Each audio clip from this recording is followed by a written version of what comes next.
요한계시록 우리 7장 본문 전체인데요. 하나님의 백성은 반드시 승리한다. 하나님의 백성은 반드시 승리한다라는 제목으로 말씀 전하겠습니다. 제가 몇 번씩 요한계시록 그 말씀을 이제 중간중간에 전했던 적이 있는데, 요한계시록은 신구약 성경의 맨 마지막에 있는 책입니다. 구약과 신약의 맨 끝에 위치적으로 찾아오고 있는 책인데, 다시 반복적으로 말씀드리지만 요한계시록은 편지입니다. 편지, 문학 양식은. 여러분 편지 써보셨습니까? 요즘 뭐 카톡이나 이메일이나 뭐 이런 거로 SNS 쓰지, 손편지 아마 예전에 까마득하게 여러분 써본 지도 옛날이겠지만, 어쨌든 편지를 쓸 때 여러분 상대방한테 나의 의사를 정확하게 전달하는 목적이 있는 거잖아요.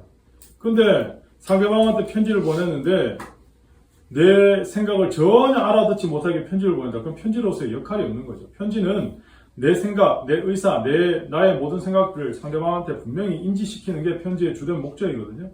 제가 왜 이 말씀 드리냐면, 요한계시록이 편지 양식으로 되어 있다라고 하는 건 2000년 전 박해받던 성도들에게 보내진 편지니까 이 편지를 읽었던 사람들이 이게 무슨 뜻이구나 다 이해가 됐다는 거죠. 그런데 이 요한계시록 안에 수많은 상징이나 암호들이 많이 들어있으니까 2000년 지난 우리들이 이것을 이상하게 해석하니까 이단들이 이걸 막 이용하기도 하고, 그리고 잘못 해석하기도 하고, 이런 오류에 빠진다는 거죠. 그래서 많은 학자들이나 많은 성도들이 요한계시록을 어려워하고 무서워하는데, 요한계시록은 결코 어렵거나 무서운 책이 아닙니다. 우리가 반드시 읽어야 될 책이고, 그리고 요한계시록을 썼던 편지를 보냈던 목적은 딱 두 가지입니다.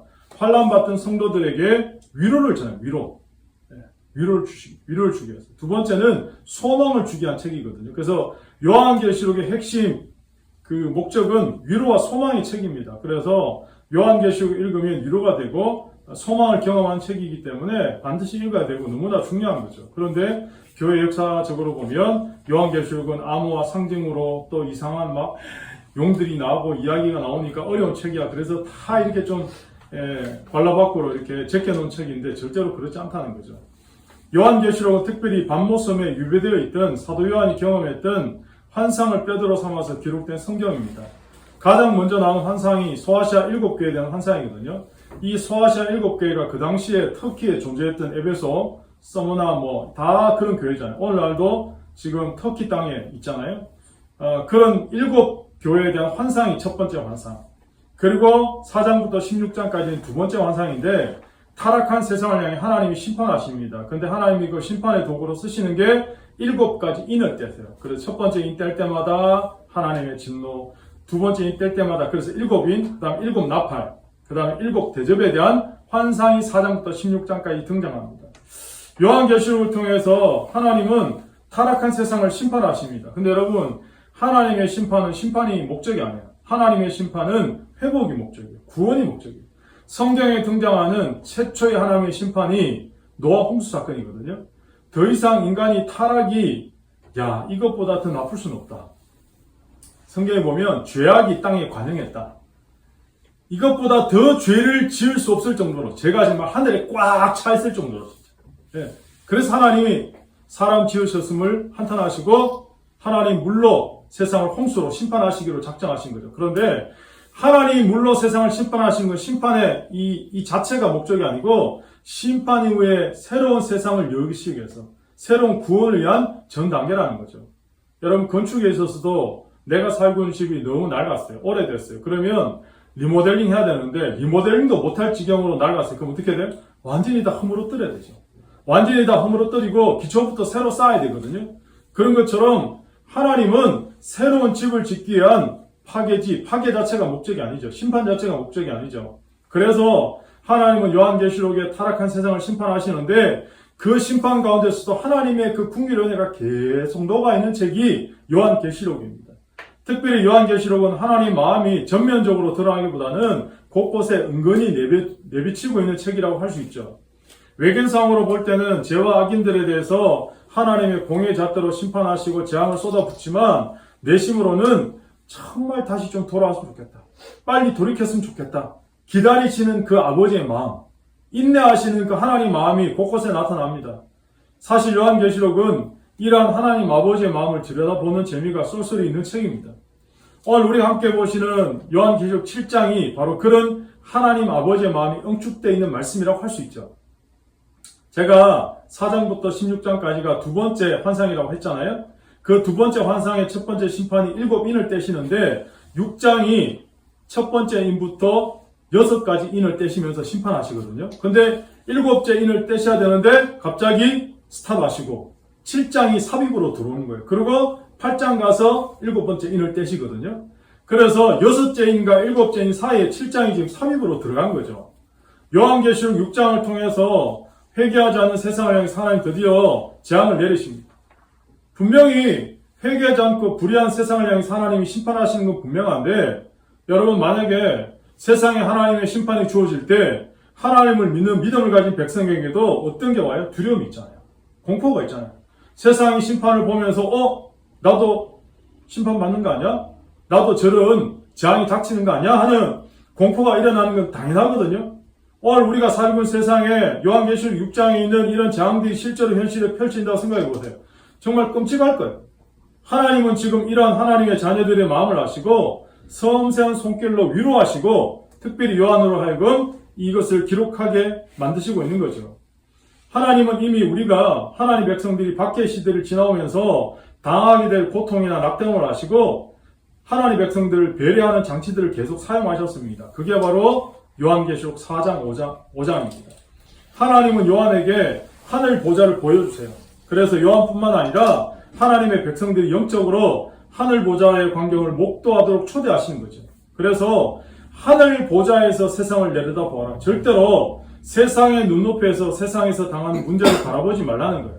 오늘 우리가 세상 가운데서 세상의 시각으로 자꾸 나에게 당한 문제를 바라보니까 낙심될 수밖에 없어요. 절망해요. 해석이 안 돼요. 그래서 우리는 하나님의 관점에서 우리의 환경과 사건을 봐야 해석이 된다는 거예요. 여러분, 고통은 무거워서 무너지는 게 아니고요. 해석이 안 돼서 무너지는 거거든요. 오늘 우리가 당하는 나의 이 문제와 고통을 믿음의 시각으로 해석만 할 수 있으면 우린 버틸 수 있는 거예요. 근데 많은 사람들이 못 버티는 이유는 뭐냐? 해석이 안 되는 거죠. 그래서 하나님은 요한계시록 4장 5장을 통해 요한에게 하늘 보좌 영광의 자리에 올라와서 하늘 보좌에서 세상을 내려다볼 때 세상의 이런 문제들, 이런 환란들이 해석이 된다는 거예요. 근데 요한뿐만 아니고 하나님 백성들에게도 그렇게 간곡하게 당부하는 말씀입니다. 그래서 하나님은 우리들에게 하늘 전망대를 허락하신 거죠. 영적인 하늘 전망대에 자주 올라가는 사람들이 세상의 고난을 이기고 승리할 수 있는 사람들이라는 거죠. 오늘 우리가 이 땅을 살면서 세상이 지치고 낙심됐을 때 우리가 하늘 전망대에 어떻게 올라갑니까? 그게 바로 하나님께 기도하면서 나가는 거죠. 하나님 만나는 시간이죠. 여러분, 하나님을 만나는 시간이 없이 세상에서 우리는 승리할 수 없는 거죠.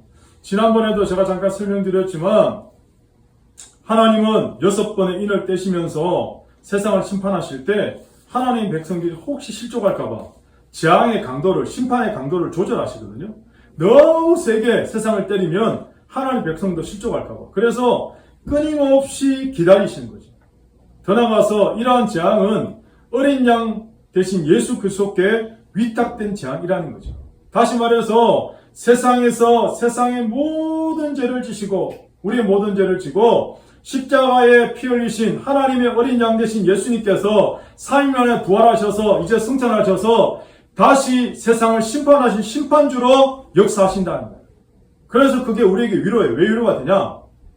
오늘도 어린 양 되신 예수를 붙드는 사람, 예수님을 믿는 사람에게는 예수님께서 심판주기 때문에 그 사람들 다 보호하신다는 거예요.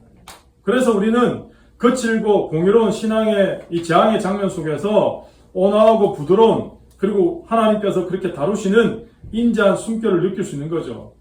오늘 본문 7장을 통해서 하나님의 백성들을 위한 위로가 한층 더 강화되고 있습니다. 그래서 아예 질문과 대답의 형식을 빌려서 보다 직접적으로 하나님의 백성들이 느끼는 두려움과 공포의 문제를 제거해 주고 싶으신 하나님의 모습을 보게 됩니다. 여러분 생각해 보세요. 하나님의 심판과 진노가 그렇게 맹렬하면 우리가 이렇게 생각할 수 있잖아요. 하나님의 그 진노에서 과연 누가 살아남겠나? 누가 버티겠나? 그런 질문을 할 수 있잖아요. 하나님은 그 생각까지도 예상하셔서 대답을 어떻게 하시냐? 14만 4천 무리들이 구원받는다. 그리고 셀 수 없는 큰 무리들이 구원받는다라고 이야기해 주는 거예요. 여러분, 여기서 말하는 14만 4천은 어느 이단에서 말하는 구원받는 표면적인 숫자를 이야기하는 게 아닙니다. 제가 이따 말씀드릴 텐데 전반부에 해당하는 1절부터 8절까지는 하나님의 심판 가운데 하나님의 보하심으로 하나님의 택한 백성들이 4절에 인치신을 받는 숫자가 14만 4천이라는 거예요.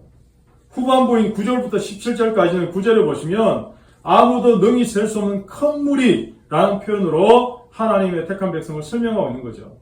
아마 신앙생활을 조금이라도 하신 분은 아니면 관심이 조금 있는 분들은 지금의 시대에 14만 4천이라는 이 숫자의 이 단어를 한 번씩은 다 들어보셨을 거예요. 어느 이단이 구원받는 수가 14만 4천이야. 그래서 우린 빨리 그 14만 4천 안에 들어가야 돼. 그러면서 막 사람들을 선동하고 막 사람들을 그냥 유혹하고 미혹하고 그러잖아요. 근데 여러분 제가 보니까 그 이단 자체가 이미 숫자적으로 14만 4천이 넘었어요. 이제 어떻게 사람들 미혹하나 보니까 또 다른 방법으로 그 숫자를 불리는 거예요. 가족까지 뭐 포함된 숫자다. 너를 포함해서 가족이 포함. 이런 식으로 막 하고 또 다른 숫자로. 여러분 14만 4천은 어느 이단에서 주장하는 문자적으로 그 수에 해당되는 사람들이 구원받는 의미도 아니고 세대주의자들이 주장하는 것처럼 이스라엘의 12지파에서 난 유대인들만을 가리키는 것도 아닙니다. 이 숫자는 상징적인 표현입니다. 이 14만 4천은 신약과 구약 시대에 구원받은 모든 사람들의 전체적인 의미입니다.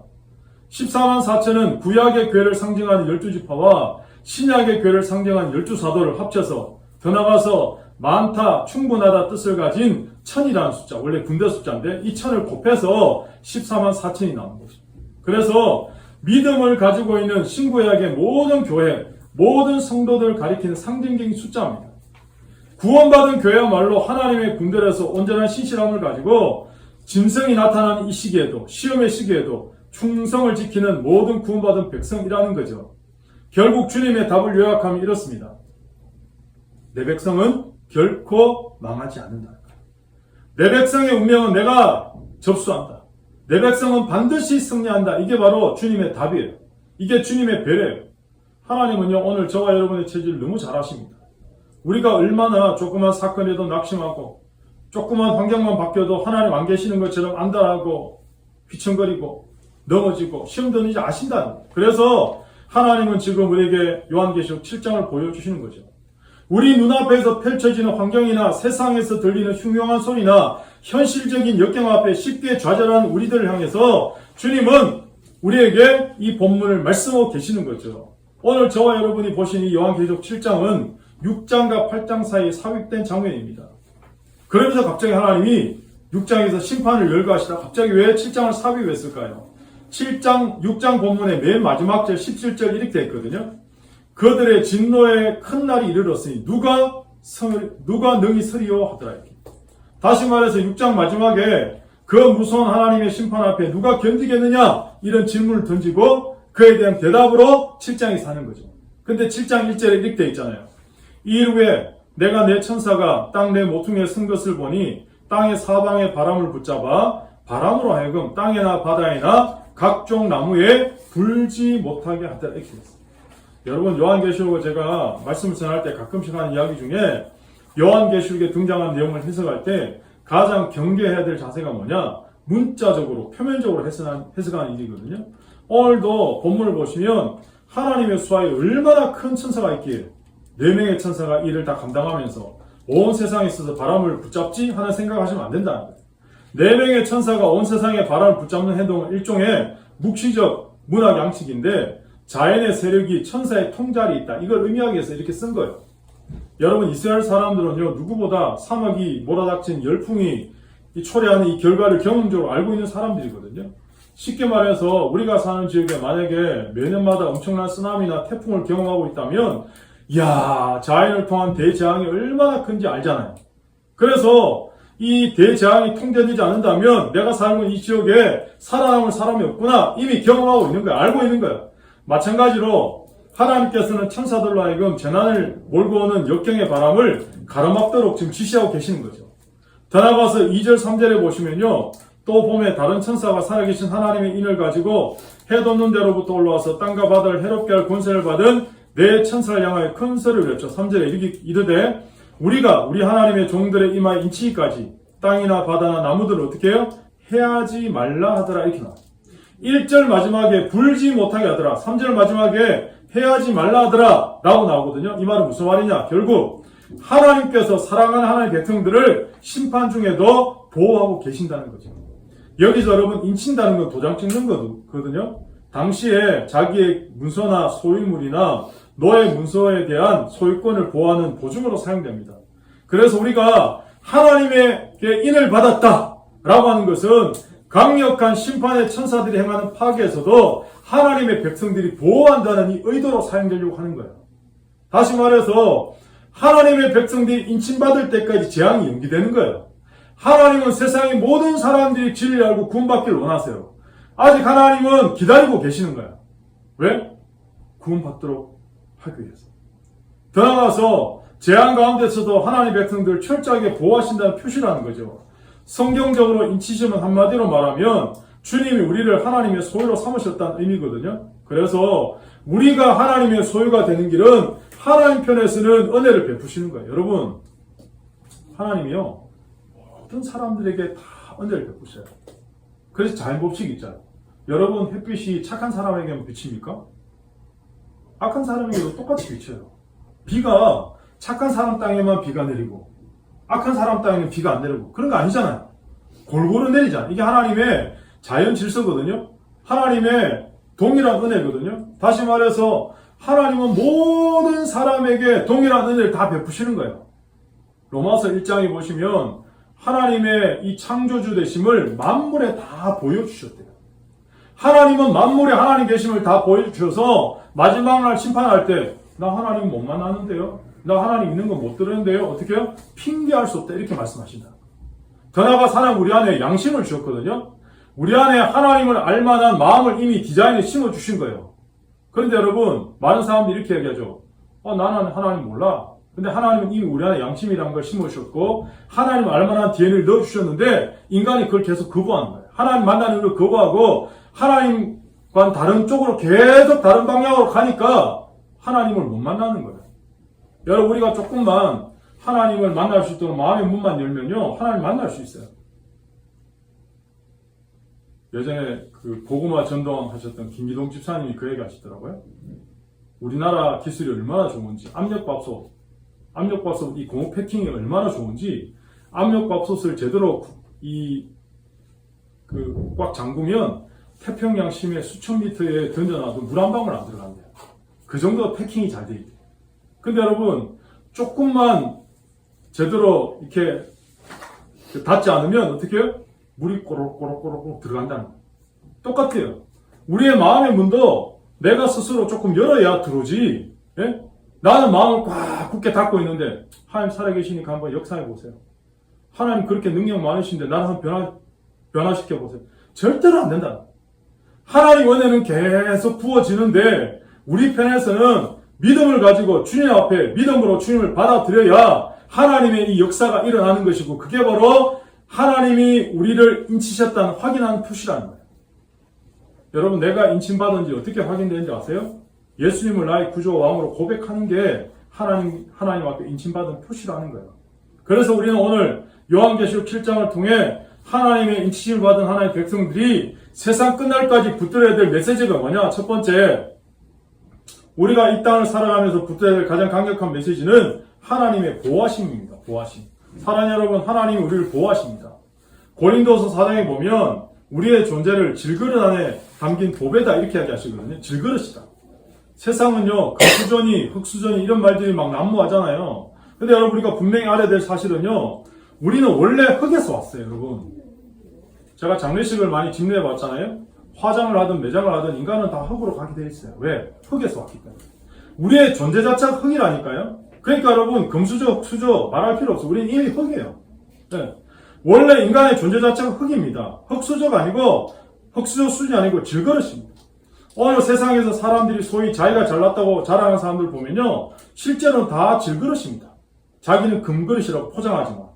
우리 인생의 성공 여부는 내가 얼마나 돈을 많이 가졌냐, 얼마나 좋은 학교를 나왔냐, 얼마나 좋은 차를 타고 다니냐, 얼마나 좋은 집에 살고 있느냐가 결정하는 게 아닙니다. 분명히 아셔야 될 사실은 지금 나의 인생을 누가 붙들고 있느냐가 중요한 겁니다. 그게 결정되는 겁니다. 그래서 세상에서 가장 불쌍한 인생은요, 하나님의 보호하심 없이 살아가는 사람들입니다. 그런데요, 어떤 그릇에 이름이 붙는 것은 그 그릇 안에 어떤 내용물이 담겨있느냐에 따라서 그 그릇의 값어치가 달라집니다. 세상 사람들은요, 하나님의 보호하심 없이 살아가니까 내가 지금 어떤 그릇 되느냐에만 집중하는 거야. 그러니까 금치를 막 하는 거야. 그럼 금그릇 된 줄 알고. 얹치를 막 하는 거야. 그러면 은그릇 된 줄 알고. 여러분, 그릇은요, 그 안에 있는 내용물이 중요해요. 아무리 금치를 해보세요. 그 안에 쓰레기 담으면 그 쓰레기 것 되지.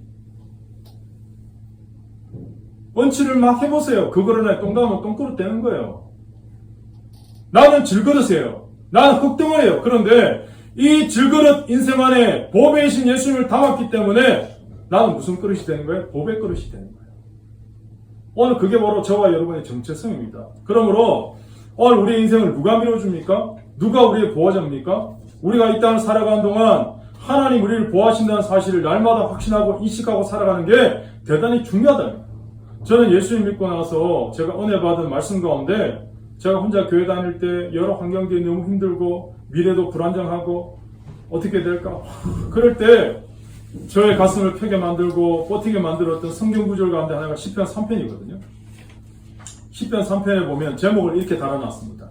다윗이 그의 아들 압살롬을 피할 때 지은 시다. 이렇게. 이 시의 배경은 사무엘하 15장에서 18장까지 이르는 무려 4장이나 할애된 이야기가 전개되거든요. 다윗이 낳은 압살롬이요, 왕권의 눈이 어두워서 4년 동안 구테타를 준비해요. 침략이 준비해요. 반역을 준비해요. 그리고 심지어 다윗의 충성하던 신하들까지 다 매수해서, 그래서 다윗은요, 자기가 믿었던 신하들한테 배신당하고, 등돌림을 당하고, 아들 압살롬한테, 반역을 당한 거예요. 구테타 당한 거예요. 그래서 사무엘하 15장 13절 14절에 보면 이렇게 나와요. 전령이 다윗에게 와서 말하되 이스라엘의 인심이 다 압살롬에게로 돌아갔나이다 한지라. 다윗이 예루살렘에 있는 그의 모든 신하들에게 이르되 일어나 도망하자. 그렇지 아니하면 우리 중 한 사람도 압살롬에게서 피하지 못하리라. 빨리 가자. 두렵건대 그가 우리를 급히 따라 우리를 해하고 칼날로 성읍을 칠까 하노라. 이 당시에 다윗은 그의 멘탈이 나가버렸어요. 얼마나 충격이 컸는지 30절에 다윗이 감람 산길로 올라갈 때 그의 머리를 그가 가리고 맨발로 울며 가고 그와 함께 가는 모든 백성들도 각각 자기의 머리를 가리며 울며 올라갔다. 이렇게 말해요. 다윗이 비참한 상태죠. 이런 상황 속에서 시편 3편을 다윗이 기록한 거예요.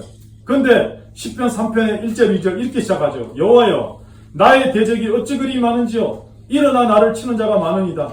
많은 사람이 나를 대적하여 말하기를 그는 하나님께 구원을 받지 못한다 하나이다.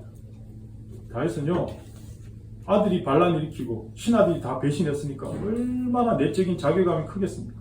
절망감이 크겠습니까? 수치심에서 허족될 수 있잖아요.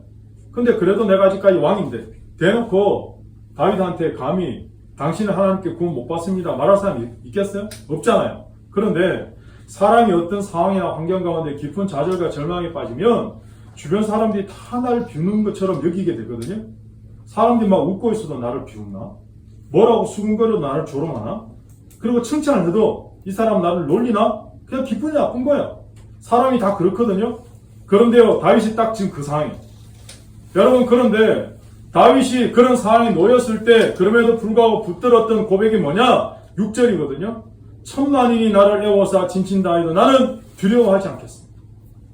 초반에 다윗이 절망과 탄식으로 시편한 이 시편이 완전히 어둠이 걷히고 확신과 반전이 나타난 구절이잖아요. 천만인이 나를 애워싸 진친다 해도 나는 두려워하지 않겠습니다. 이 고백이 어떻게 나왔을까요? 이 고백이 나오려면 3절 4절이 중간에 있거든요. 이게 다윗의 신앙 고백이에요.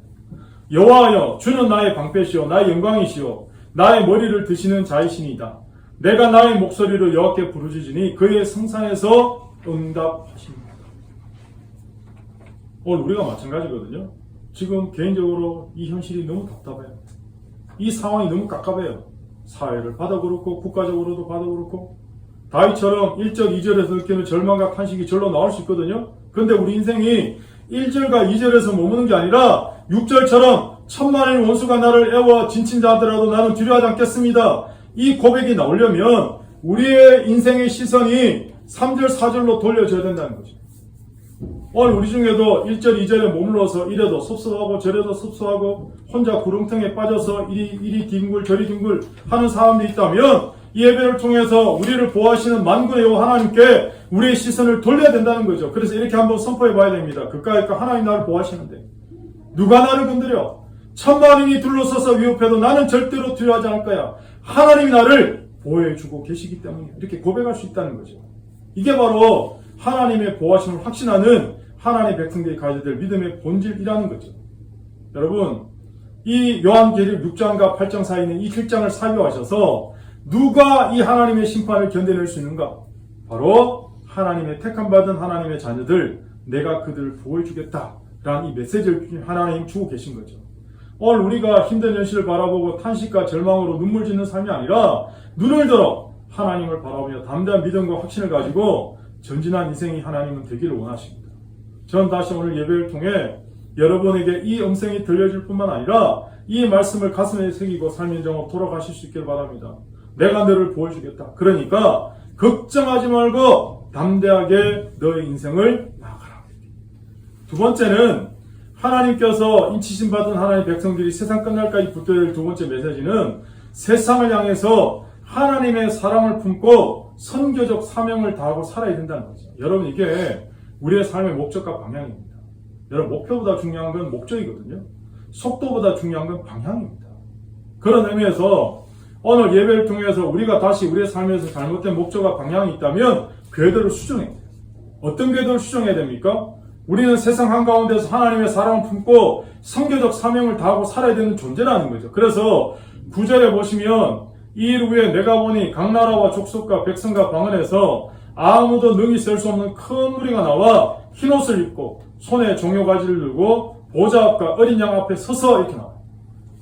여러분, 8절 전반부에서 구원받은 하나님의 백성들에 대한 표현으로 인침이라는 단어로 이야기하다가 9절에서는 흰옷을 입었다 이렇게 나오거든요. 그러니까 13절에 장로 하나가 나와서 이게 도대체 무슨 말이에요? 이 흰옷 입은 자들이 누구며 어디서 왔어요? 이렇게 물으니까 14절에 답이 이어져요. 내가 말하기를 내 주여 당신이 아시나이다 하니 주님이 이렇게 대답하신 거예요. 그가 나에게 이르되 이는 큰 환란에서 나오는 자들인데 어린 양의 피에 그 옷을 씻어 희게 하였다 이렇게 나와요. 여러분, 여기서 말한 흰옷에 대한 개념을 이필찬 교수의 책에 이렇게 설명되어 있거든요. 여기 나오는 어린 양의 피에 그 옷을 씻어 희게 하였다는 말씀은 전쟁에서 승리한 모습을 상징한다는 거죠. 구약에서 이스라엘 백성들이요, 전쟁에 승리하고 돌아오면 승리에 대한 감격과 감사와 하나님께 예배를 드렸거든요. 근데 예배 드리기 전에 먼저 전쟁에 흘린 피를 씻는 거죠. 씻고 예배 나갈 때 흰옷을 입고 나가는 거예요. 그래서 여러분, 흰옷을 입었다는 건 승리죠. 승리. 감사죠. 감격이죠. 그렇기 때문에 옷을 씻어 희게 되었다라는 것을 이 전제로 한 표현이거든요. 구약에서는 물로 씻었는데 요한계시록에서는 어린 양의 피로 씻었다는 거죠. 다시 말해서 예수 그리스도의 십자가의 보혈의 능력이 우리를 승리의 길로 이끌어 주신다는 확신을 이 말씀 안에서 우리는 확인하는 겁니다. 여러분, 예수 그리스도의 십자가의 보혈의 능력으로 구원받은 능히 셀 수 없는 하나님의 백성들이 그 구원을 기뻐하고 감격하고 하나님을 찬양한다는 거죠. 그래서 요한계시록은 심판과 진노를 위협적인 도구로 사용한 책이 아니라 재앙의 시대 속에서 하나님의 백성들로 찬양하게 만드는 책입니다. 이미 요한계시록 4장 5장에서요 천상에서 울려 퍼지는 코러스를 하나님은 말씀하시거든요. 오늘 본문에서는 구원받은 허다한 무리가 주님의 구원을 찬양하는 모습이 등장하고 있습니다. 그러므로 요한계시록은 인생의 고통과 환난 앞에서 좌절하거나 낙심하지 않고 노래를 잃어버린 사람들에게 다시 새 노래를 만들어주는 책입니다. 환경적으로는 도저히 노래 부를 수 없지만 주님의 구원으로 부를 수밖에 없는 새 노래를 우리로 부르게 하신다는 거죠. 그 새 노래의 내용이 10절, 11절, 12절이거든요. 구원하심이 보좌에 앉으신 우리 하나님과 어린 양이 아멘. 찬송과 영광과 지혜와 감사와 존경과 권능과 힘이 우리 하나님께 세세토록 있을지어다.